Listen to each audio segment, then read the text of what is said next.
presentation, we will explain the national policy on climate change. First of all, I will explain what is climate change. Climate change refers to a long-term change in temperature and weather patterns. The change might seem natural due to shift in the sun activity or massive volcanic eruptions. However, since the 18,000 centuries, human activities have been the primary cause of climate change, resulting in the burning of fossil fuels such as coal, oil, and gas.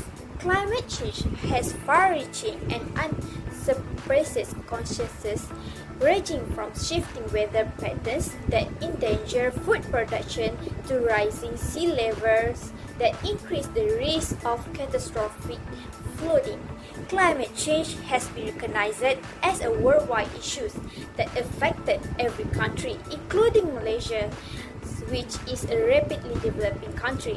Malaysia's government, the Minister of Natural Resources and Environment, has established a policy to subdue climate change issues.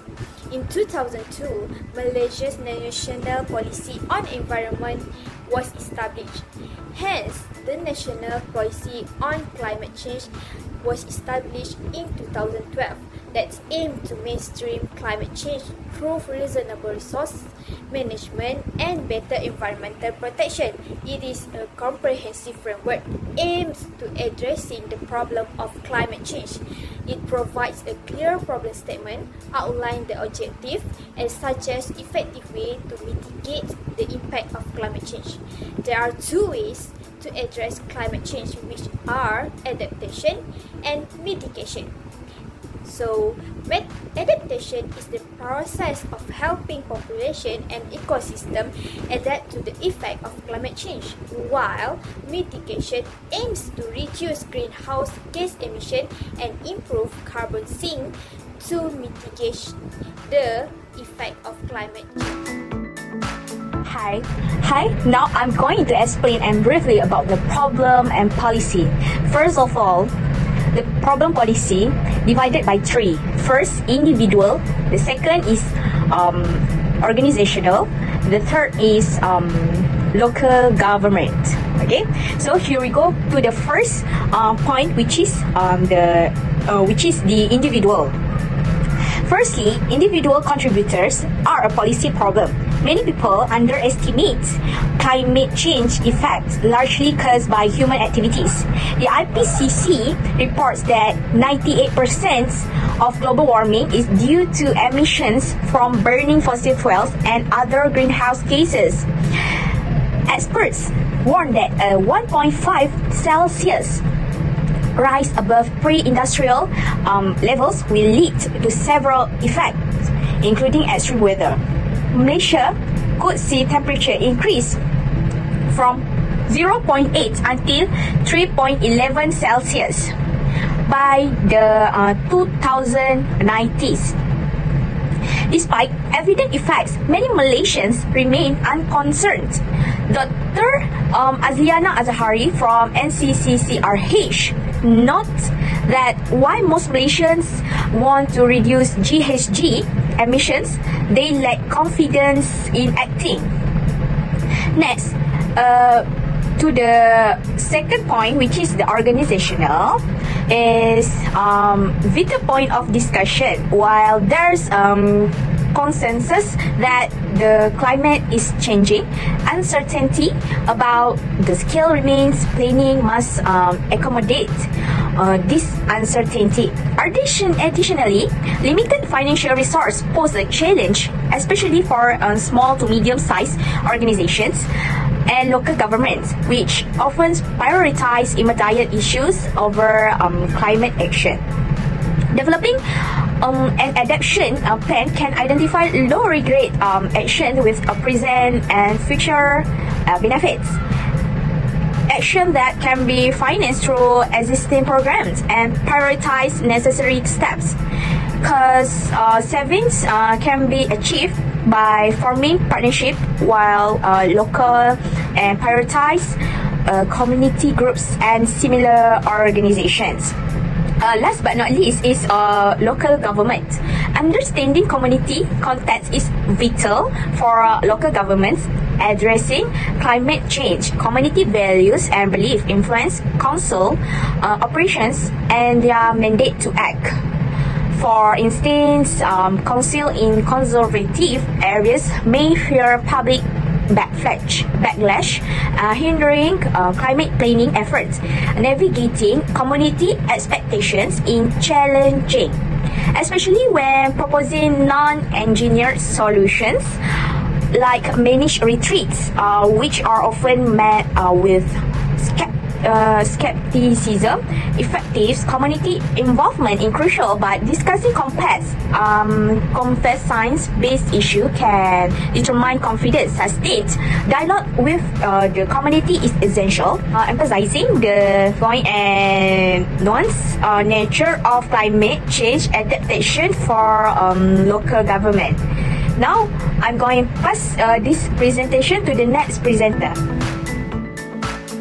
Climate change policy objective. For the first objective is to address the challenge that arise during climate change and ensure a sustainability and resilience future for the country. In dealing with any challenge faces, Malaysia intend to create targeted educational campaign in initiative to increase Malaysian understanding and awareness of climate change through educational campaigns and programs. However, on September 21, 2023, in realizing the National Climate Change Policy, Kuala Lumpur City Hall, which is DBKL, held a Climate Change Action Seminar.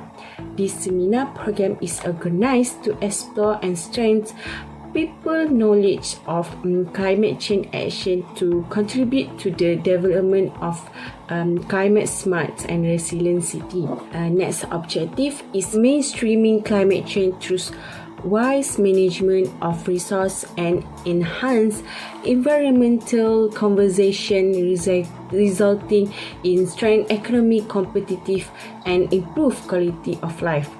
This includes implementing initiatives to reduce carbon emission, improve environmental quality, and promote effective of nature resources. Malaysia can improve its economic competitiveness and reduce the effect of climate change by implement measures such as sustainable energy development and green infrastructure project. For instance, by fostering a sense of efficacy and confidence by offer guidance on practical action that individuals can integrate into their daily life, such as energy conservation, sustainable transport, and risk reduction. Moreover, the third objective is integration of response into national policy plan and program to strengthen the resilience of development for arising and potential impacts of climate change.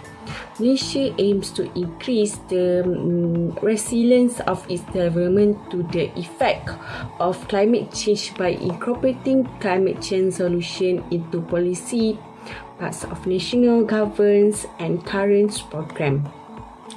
For example, in agriculture policy might be designed to promote climate-smart agriculture techniques that increase resilience to extreme weather events and change precipitation patterns. This integration ensures that climate change is not handled as a stand-alone issue but rather integrated into areas such as agriculture, water management, infrastructure development, disaster risk reduction, and public health. And the last objective is strengthening of institutional and implementation capacity to better harness opportunities to reduce the negative impact of climate change. This objective is require increase the capacity of government agency, local government, and other related institutions to control, implement, and monitor change policy and program, such as in Malaysia, Minister of Environment and Water, which is KASA, has completed the climate change legal framework, which will form the basis of the country climate change bill. KASA was established to ensure that climate change adaptation can be implemented to reduce the effect of flood and global warming. However, the minister also worked with local governments, NGO and other stakeholders to develop and implement climate adaptation and mitigation measures.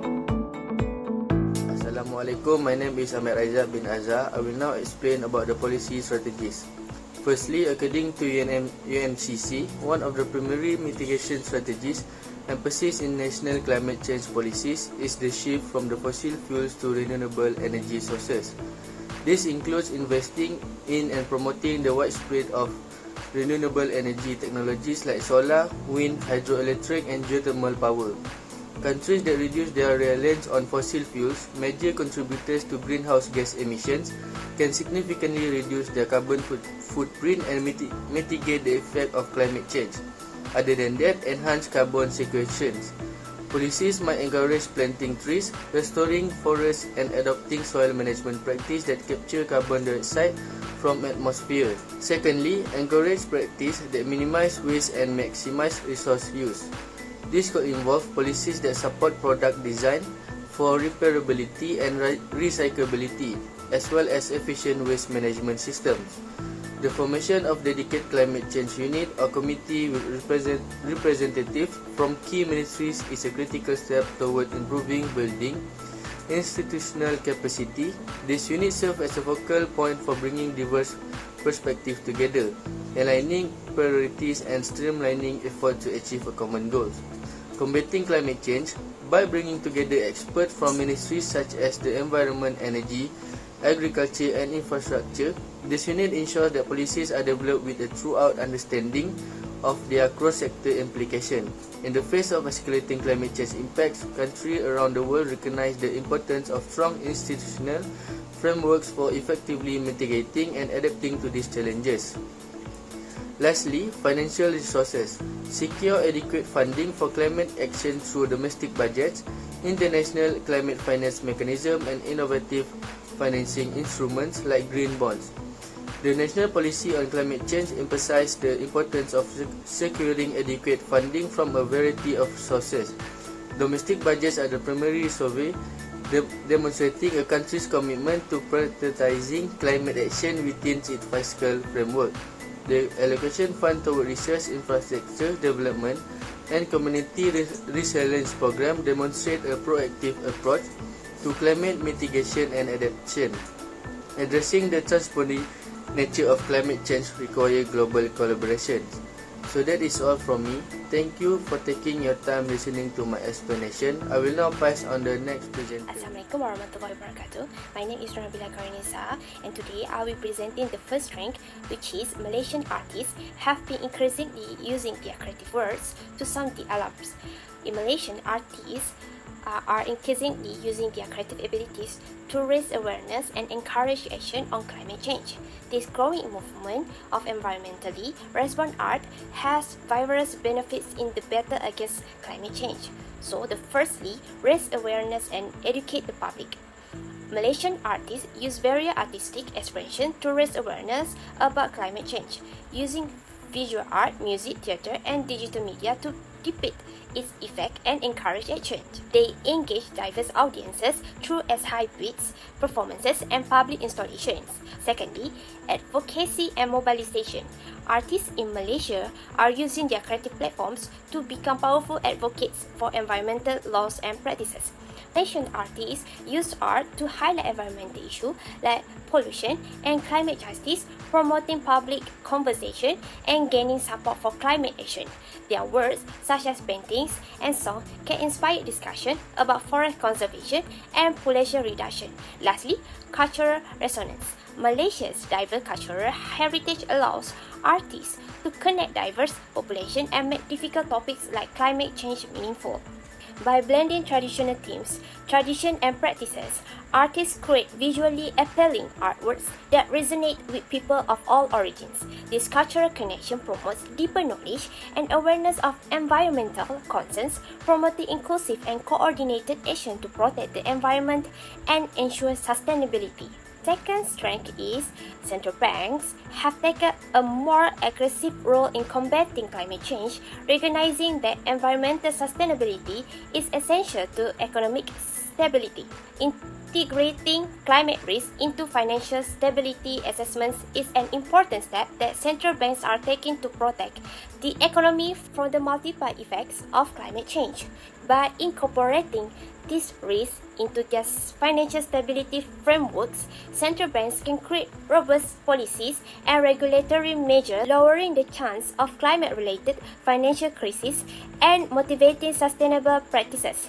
Next, promoting green finance. Central banks play a crucial role in promoting green finance, involving regulatory measures, green bonds, reserve requirements, and interest rates.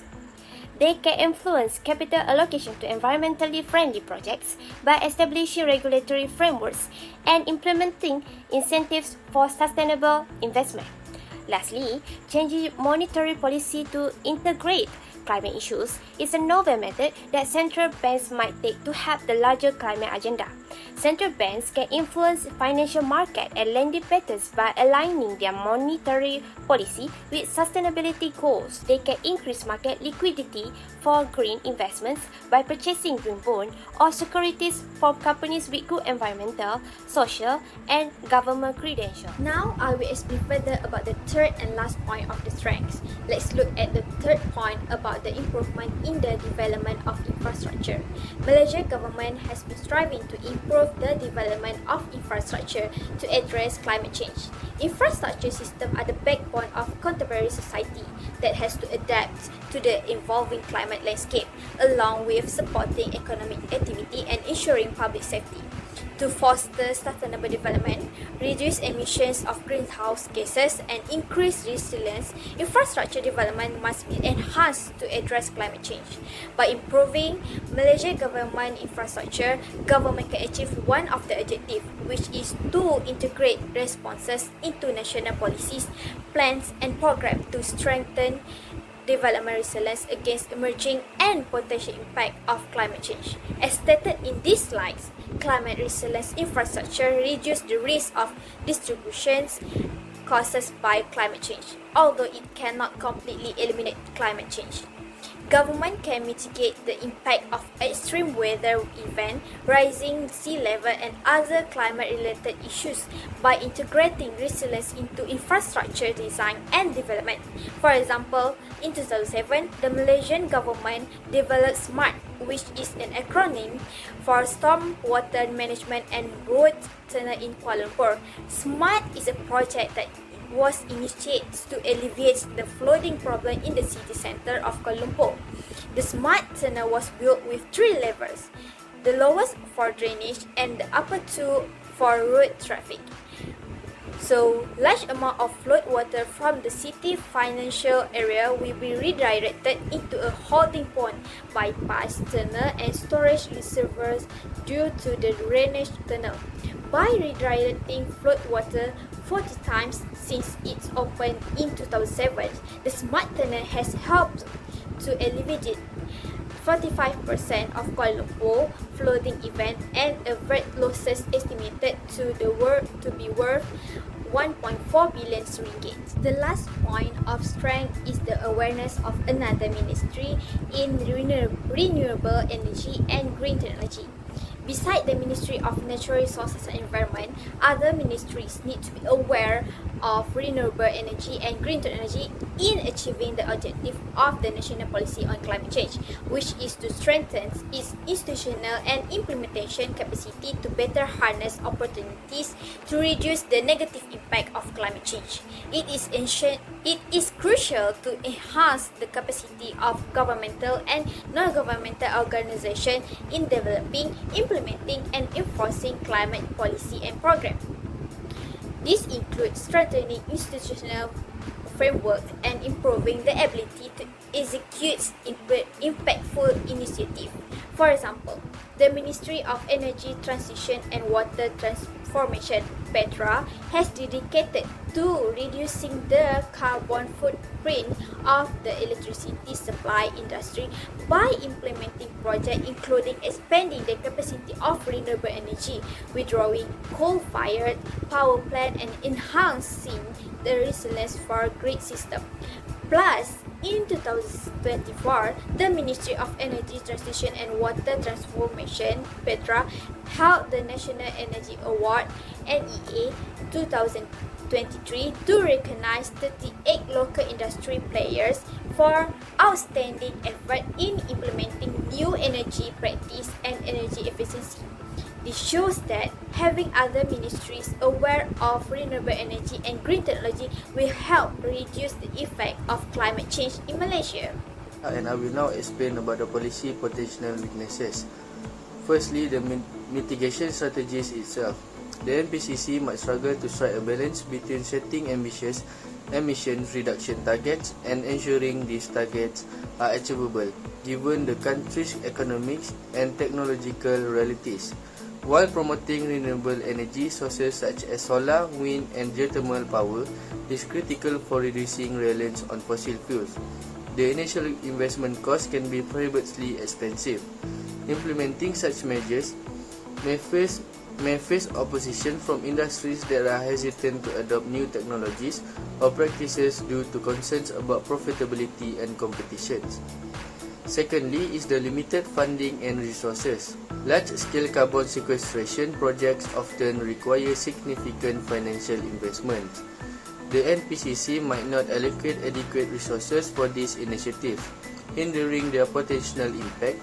Planting trees, restoring degraded forests, and implementing soil management practices all have associated costs for land acquisitions, labor, material, and ongoing maintenance.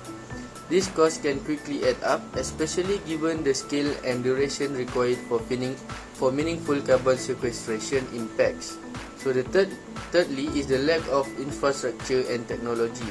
A successful circular economy requires robust infrastructure for collections, sorting, and reprocessing of material. This infrastructure consists of recycling facilities, composting plants, material recovery facilities, and other waste management facilities. Unfortunately, the NPCC may overlook the need to invest in new infrastructure and technologies to support circular practices. Lastly is the challenges of effectively managing and enforcing conservation measures within this area. Many protected areas face threats such as illegal logging, poaching, encroachment, and habitat degradation, which can undermine conservation efforts and compromise biodiversity conservation goals. Protected areas' vulnerability to these threats can be significantly increased by limited monitoring and enforcement resources, insufficient staffing levels, and weak governance structures. Furthermore, the establishment of protected areas can sometimes result in conflicts with local communities that rely on these areas for a living. So once again, that is all from me. Thank you for taking your time listening to my explanation again. I will now proceed with the next presenter. I will be presenting the recommendation to improve the climate change crisis. So the first recommendation is to implement the nation carbon market mechanism. What are carbon markets? Carbon markets are trading platforms where carbon credits are traded and purchased to offset greenhouse gas emissions. Credits represent tons of carbon dioxide or other greenhouse gas reduction and are no longer transferable once used to decrease emissions. They provide financial incentives for firms to participate in cost-effective emissions reduction measures, enabling carbon reduction at the lowest cost to society. Next, carbon pricing schemes like carbon taxes or emission allowance auctions generate revenue for climate action. This cash can be reinvested in renewable energy projects, sustainable infrastructure, or programs for disadvantaged populations. Lastly, carbon markets offer flexibility in emission reduction, allowing businesses to choose the most efficient and economically feasible methods. This adaptability accounts for variation in emission sources, technological availability, and economic situation. Recommendation is transition to renewable energy. What is renewable energy? Renewable energy derived from natural sources like sunlight and wind is abundant and replaces fossil fuels like coal, oil, and gas, which emit harmful greenhouse gases. Switching to renewable energy is crucial for tackling climate change and reducing emissions. The energy system needs a restructure to prioritize cleaner, more sustainable sources of electricity. Solar energy, abundant and limitless, can be captured through photovoltaic panels or concentrated solar power plants. Furthermore, Malaysia aims to reduce greenhouse gas emissions by 45% by 2030, aiming to meet global climate objectives. The country's Prime Minister Datuk Sri Anwar Ibrahim believes the energy sector is crucial for socio-economic growth. The country's low-carbon nation aspiration aims to leverage energy transition opportunities for resilience and sustainability. Fossil fuels emit greenhouse gases, contributing to global warming. Renewable energy sources like solar, wind, and hydroelectric power can help address the issue. The third recommendation is community engagement and empowerment. Community participation and empowerment are crucial for successful conservation initiatives, especially in protected areas. Governments can design participatory management plans, collaborating with indigenous people and stakeholders, and establishing community-based conservation programs. They help prevent illicit activities like poaching, logging, and encouragement by providing training, programs, resources, and communication tools. Involving locals in land use and resource management decision-making promotes ownership and responsibility, encouraging environmental stewardship. In addition, community-based conservation initiatives involve local communities taking ownership of conservation activities, creating reserve, indigenous conservation areas, or co-managed protected areas. This builds a sense of ownership and responsibility, improving conservation outcomes. In summary, the national policy on climate change is effective. As the days goes by, Malaysian citizens and public and private organizations have become more aware of climate change.